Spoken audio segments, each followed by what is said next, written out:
বন্যা পরিস্থিতির কিছুটা উন্নতি হয়েছে সুনামগঞ্জে। সুরমার পানি কিছুটা কমলেও বইছে বিপদসীমার ওপর দিয়েই। ওদিকে ভারী বৃষ্টি আর উজানের ঢলে নতুন করে বন্যা দেখা দিয়েছে সিলেটের ১৩ উপজেলায় ৯৭টি ইউনিয়নে। সিলেটে কুশিয়ারার পানি না কমায় মৌলভীবাজারে ধলাই ছড়া অন্য যে নদীগুলো আছে সেই নদীর পানি আবারও বিপদসীমার ওপরে বইছে। কুলাউড়া, জুড়ি আর বড়লেখার নিচু অঞ্চলে এখনও পানিবন্দী রয়েছেন কয়েক হাজার মানুষ। অবিরাম ভারী বৃষ্টি আর পাহাড়ি ঢলে কুড়িগ্রামের ধরলা এবং ব্রহ্মপুত্র নদের পানি বিপদসীমার ওপরে বইছে।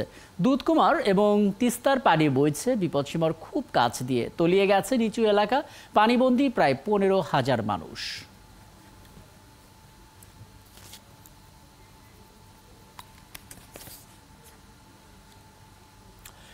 ওদিকে ব্রহ্মপুত্র নদের ভারতের অংশে আরও কয়েকটি নদীর পানি বিপদসীমার ওপর দিয়ে বয়ে যাওয়ায় আসামে ভয়াবহ বন্যা দেখা দিয়েছে।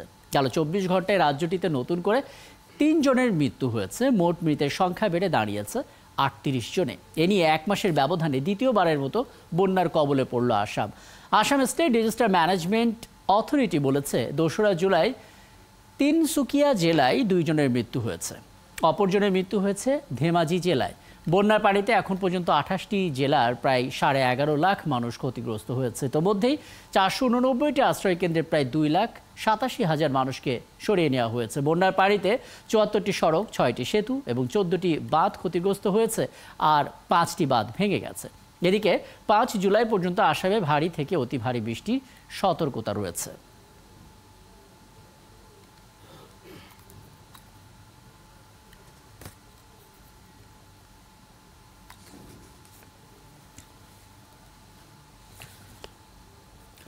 বন্যা পরিস্থিতির আপডেটটা আমরা নিতেই চাই। আমাদের সঙ্গে এই মুহূর্তে যুক্ত হয়েছেন সিলেটের পানি উন্নয়ন বোর্ডের নির্বাহী প্রকৌশলী দীপক রঞ্জন দাস এবং বন্যার পূর্বাভাস ও সতর্কীকরণ কেন্দ্রের কেন্দ্রীয় নির্বাহী প্রকৌশলী সর্দার উদয় রায়হান, তিনিও আমাদের সঙ্গে আছেন। আপনাদের দুজনকে আমন্ত্রণ জানাচ্ছি এবং অনেক ধন্যবাদ জানাচ্ছি। আপনাদের সঙ্গে নিশ্চয়ই খানিকটা সময় কথা হবে, না তথ্যগুলো আসলে আমরা জানতে পারবো। প্রকৌশলী দীপক রঞ্জন দাস, আপনাকে দিয়ে শুরু করতে চাই। আমরা খবর পাচ্ছিলাম যে সিলেটে আরও নতুন নতুন উপজেলা প্লাবিত হয়েছে, প্রায় ৯৭টি নতুন করে ইউনিয়ন প্লাবিত হলো। নতুন এলাকা প্লাবিত হওয়ার মূল কারণটা কি এবং আপনাদের যে হিসেব, সেই হিসেবটা আসলে কি বলছে? সিলেটে কি পরিমাণ মানুষ এখন পানিবন্দী এবং ঝুঁকির জায়গাগুলো মূলত কি কি এখন পর্যন্ত? ধন্যবাদ আপনাকে। আমি যদি প্রথমেই বলতে চাই, আসলে আমাদের সিলেট বিভাগটি হচ্ছে পুরোপুরি চেরাপুঞ্জির ডাউনস্ট্রিমে, অর্থাৎ আমাদের সিলেটের বন্যাটা পুরোপুরি নির্ভর করছে চেরাপুঞ্জিতে কি পরিমাণ বৃষ্টিপাত হচ্ছে। অনেক সময় দেখা যাচ্ছে সিলেটে কোনো বৃষ্টিপাত নেই, কিন্তু চেরাপুঞ্জিতে বৃষ্টিপাত হওয়ার কারণে সিলেট প্লাবিত হচ্ছে এবং এই প্রবণতাটা আসলে বিগত কয়েক বছর ধরে একটু বেশি দেখা যাচ্ছে। আর এই বছর খুব কম সময়ের মধ্যে এটা হচ্ছে তৃতীয় বন্যার আঘাত।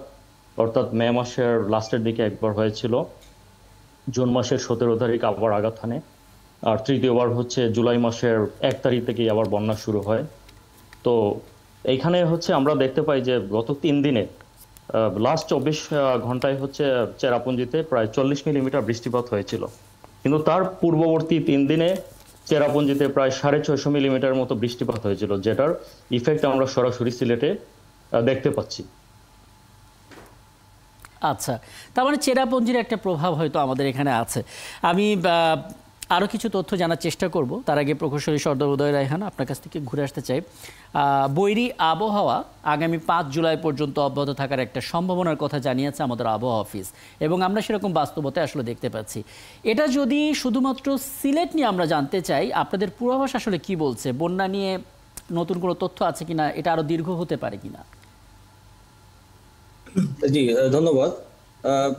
আজ সর্বশেষ প্রাপ্ত তথ্য অনুযায়ী দেখা যাচ্ছে যে সিলেট জেলার এখনো প্রায় ১০টি পয়েন্টে পানি বিপদসীমা, মানে সিলেট দেশের উত্তর অঞ্চলের প্রায় 10টি পয়েন্টে এখনো পানি বিপদসীমার উপর দিয়ে প্রবাহিত হচ্ছে। তবে গতকালকের তুলনায় পানি আজকে সুরমা নদীতে হ্রাস পেয়েছে, কুশিয়ারা নদীতে পানি অবশ্য কিছুটা বৃদ্ধি পেয়েছে এবং সামগ্রিকভাবে দেখা যাচ্ছে যে গত ২ দিনের তুলনায় বৃষ্টি আজ অনেকটা কমে এসেছে এবং আবহাওয়ার সাম্প্রতিক পূর্বাভাস বলছে যে দেশের উজানে আজকে আজ এবং আগামীকাল ভারী বৃষ্টি হওয়ার প্রবণতা কিছুটা কম থাকতে পারে এবং এর ফলে এই সময়টাতে কিছু কিছু নদীর পানি হ্রাস পেতে পারে। তবে আবারও দেখা যাচ্ছে যে ৫ এবং ৬ তারিখে উজানে ভারী বৃষ্টিপাত আবারও কিছুটা বাড়ার সম্ভাবনা রয়েছে। তো এর ফলে ওই সময়টাতে পানি আবারও বৃদ্ধি পেতে পারে এজন্য সার্বিকভাবে আমরা বলতে পারি যে বন্যা পরিস্থিতি সার্বিকভাবে একটু কিছুটা স্থিতিশীল থাকতে পারে। আগামী 2 দিন হয়তো কিছুটা উন্নতি, পরবর্তীতে আবারও কিছুটা অবনতি, তবে সার্বিকভাবে আমরা এটাকে স্থিতিশীলই বলতে পারি। এবং পুরোপুরি স্বাভাবিক হতে হয়তো বা আগামী 7 বা 8 তারিখ পর্যন্ত সময় লাগবে, কারণ এরপরে ভারী বৃষ্টিপাত প্রবণতা পুরোপুরি মানে অনেকটাই কমে আসার একটা সম্ভাবনা আছে এখনো পর্যন্ত। তো আশা করা যাচ্ছে যে আগামী 4 বা 5 দিন পর থেকে পানি ক্রমান্বয়ে কমতে থাকবে এবং এরপর পর্যায়ক্রমে বন্যা পরিস্থিতির উন্নতি অব্যাহত থাকবে। তো আপাতত আগামী 3 বা 4 দিন বন্যা পরিস্থিতি সার্বিকভাবে একটা স্থিতিশীল অবস্থা লক্ষ্য করা যেতে পারে। আচ্ছা, একটা আশাবাদের খবর হয়তো আপনি জানালেন, কিন্তু আমরা দেখতে পাচ্ছি আসামে কিন্তু খুব একটা সুখবর নেই এবং সেখানে ভয়াবহ বন্যা বলা যেতে পারে এবং 38 জনের মৃত্যুর খবর এখন পর্যন্ত তারা তাদের জায়গা থেকে সরকারি হিসেবে আমাদেরকে জানিয়েছে। সেই হিসেবে তাদের যে ঝুঁকিটা তৈরি হলো, বন্যার যে বড় ধরনের ভয়াবহতা তৈরি হলো, আপনাদের দিক থেকে আসলে শঙ্কাটা কি দেখেন আসলে, যেহেতু কাছাকাছি? জি, আসামের আসলে একটা পূর্বাঞ্চল থেকে যে পানি প্রবাহ আসে সেটা মূলত সিলেট, আমাদের দেশের উত্তর পূর্বাঞ্চলের সুরমা কুশিয়ারা নদীতে প্রবেশ করে। তো ওখানে দেখা গেছে যে বৃষ্টিপাত প্রবণতা এখন কিছুটা কমে এসেছে, তবে উজানের এর বিস্তীর্ণ অংশ আসলে আমাদের ব্রহ্মপুত্র অববাহিকার মধ্য দিয়ে প্রবাহিত হয় এবং দেখা গেছে যে উজানে ব্রহ্মপুত্র নদের পানি এখনো বৃদ্ধি পাচ্ছে এবং এর ফলে আসামের বিস্তীর্ণ অঞ্চল প্লাবিত হয়েছে। তো ব্রহ্মপুত্র নদের প্রভাবে আমাদের দেশেও আজ কুড়িগ্রাম, গাইবান্ধা, জামালপুর গত 24 ঘন্টায় কিছু কিছু পয়েন্টে বিপদসীমা অতিক্রম করেছে এবং যেহেতু উজানে পানি বৃদ্ধি এখনো পাচ্ছে এবং আগামী 2 দিন বৃষ্টি একটু স্থিমিত থাকলেও পরবর্তীতে আবারও 2 দিন বাড়তে পারে, সেহেতু সার্বিকভাবে ব্রহ্মপুত্র নদের পানি বৃদ্ধি আগামী 5 দিন পর্যন্ত অব্যাহত থাকার একটা সম্ভাবনা আছে এবং এর ফলে আমাদের যে কিছু কিছু নিম্নাঞ্চলে এখন পানি বিপদসীমার উপর দিয়ে বইছে, সেই সকল কুড়িগ্রাম, গাইবান্ধা, জামালপুর নিম্নাঞ্চলবর্তী কিছু কিছু স্থানে বন্যা পরিস্থিতির কিছুটা অবনতি লক্ষ্য করা যেতে পারে এবং এছাড়াও বগুড়া, সিরাজগঞ্জ এবং টাঙ্গাইল জেলার কয়েকটি পয়েন্টে পানি আগামী 24 ঘন্টা থেকে 48 ঘন্টায় বিপদসীমা অতিক্রম করতে পারে। তো এর ফলে আগামী 4 থেকে 5 দিন পর্যন্ত ব্রহ্মপুত্র নদের অববাহিকায় আমরা একটা বন্যা পরিস্থিতি কিছুটা অবনতি লক্ষ্য করতে পারি, তবে এটা স্বাভাবিক মৌসুমী প্রক্রিয়া। আমরা আশা করছি যে বন্যাটা পরিস্থিতি দীর্ঘমেয়াদী হবে না, তবে মোটামুটি আগামী 7 দিন পর্যন্ত ব্রহ্মপুত্র অববাহিকায় একটা বন্যা পরিস্থিতি বিরাজ করার সম্ভাবনা রয়েছে। চমৎকার। আমি একটু প্রকৌশলী দীপক রঞ্জন দাস আপনার কাছে আসতে চাই। মানে চেরাপুঞ্জির কথা আপনি বলছিলেন, আসামের যে বন্যা পরিস্থিতি সেটা নিয়ে আসলে আমাদের দিকে, অর্থাৎ স্পেশালি সিলেট নিয়ে যেহেতু আপনি কাজ করছেন, সিলেটের কোনো ধরনের ঝুঁকি থাকে কিনা সাধারণত? আর একটি বিষয় যুক্ত করবেন, সেটা হচ্ছে বন্যা সহ নানা রকমের বাঁধ থাকে বন্যা রক্ষা করার জন্য, শহর রক্ষা বাঁধ সহ নানা কিছু। সেই বাঁধগুলো আপনাদের হিসেবে কি পরিমাণ ক্ষয়ক্ষতির মধ্যে পড়েছে? ধন্যবাদ আপনাকে।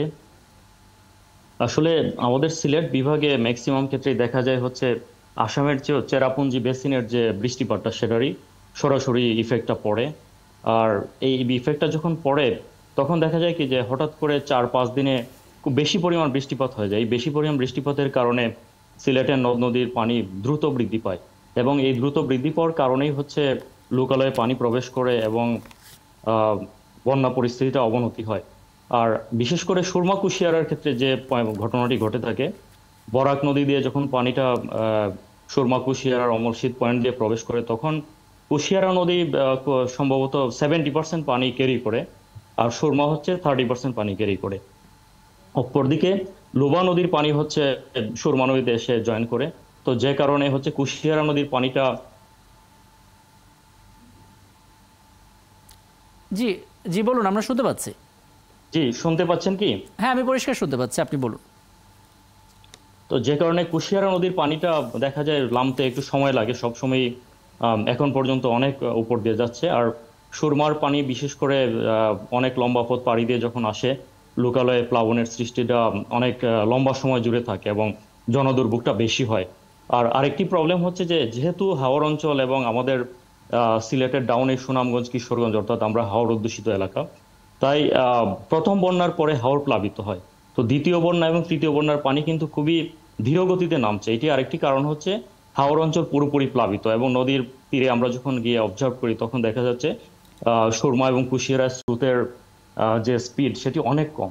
তো এ থেকে বোঝা যাচ্ছে যে নিম্নাঞ্চল প্লাবিত হওয়ার কারণে আমাদের যে সুরমা কুশিয়ারার পানিগুলো দ্রুত নামতে পারছে না এবং দ্রুত নামতে না পারার কারণে কিন্তু বন্যাটি দীর্ঘায়িত হচ্ছে এবং এর কারণে জনগণের মধ্যে ভোগান্তিটা বেশি হচ্ছে এবং বন্যার কারণে মানুষ ক্ষতিগ্রস্ত যে হচ্ছে সেটার পরিমাণও বেশি হয়ে যাচ্ছে।